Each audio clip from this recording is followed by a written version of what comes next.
we can get point of view from a guy who knows all about this stuff. He is our good friend, Dr. Warme from the McFarland Clinic up in Ames. Hey, Doc, how are you tonight? Doing all right? Doing great. Thanks for having me. Yeah, thanks for coming on. This is a perfect conversation to have with you because we were talking about poor field conditions that you can't control, like the other day, nobody saw that coming. It was supposed to be like 80 and sunny for the Cyhawk game, and it turned into a monsoon out of absolute nowhere. How does that challenge you, being a doctor who works with the team? You got to change cleats, you got to do this, you got to do that. How involved, I'm curious, is the medical staff when it comes to, like, cleats and stuff? Do you guys have any say at all? Like, is that just what a guy's comfortable in, what position he plays? Just curious, like, how that all plays out when, you go out there and you start the game in one condition, and then you've got to go back to the locker room. And I talked with Matt about this earlier in the week, and he likes the guys to keep the pads on. And it's just such a hard deal from everybody, for the people who, the turf staff that's dealing with the field, to the coaching staff keeping their heads in the game. And then, of course, you and Dr. Greenwald and Dr. Buck, you want to keep everybody healthy. Yeah, absolutely. In terms of the cleats, that's purely player preference and dealt with by the equipment staff. We, as a medical staff, are more involved with, let's say, the knee bracing that the offensive and defensive linemen wear.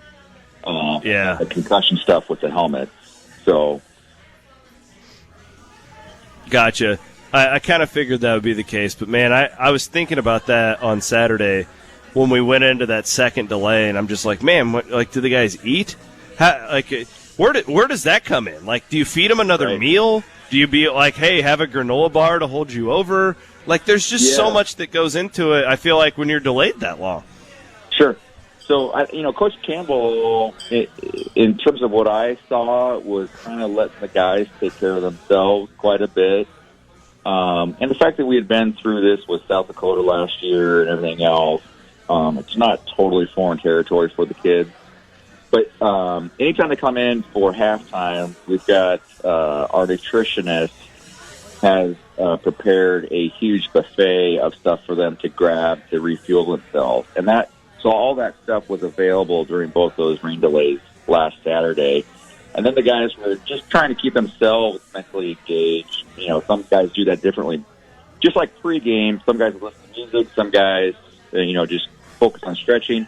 Johnny Lang, I think, probably put 30 miles on the exercise bike. Wow. Just to stay loose. Yeah. Yep. That's fascinating stuff. Well, man, we are hoping and praying that we do not have another delay coming up on Saturday. The forecast looks terrible, and that's what got us going on the turf. Be thunderstorms. Yeah. I'm just praying that doesn't happen. And I do feel that's what got us talking about the turf thing, because it's like, man, those guys can't catch a break. The weather in the last, 3 years. I saw somebody tweeting at me earlier, Doc, about the tailgaters. It's just like a tailgater. Guy's professional tailgater, right? And he's just like, we have had terrible luck with grass lots, stuff like that, and those guys have really had a tough go. So I'm hoping that we can finally have a clear game and just roll through it. Unfortunately, it doesn't look like it, but stay dry, my man. Thanks, guys. Appreciate you having me on. Yeah, appreciate it. Dr. Warme, they do great work up there at the McFarland Clinic. They are the doctors who work on the Cyclones. You're in great hands with Dr. Warme, Dr. Greenwald, and Dr. Buck.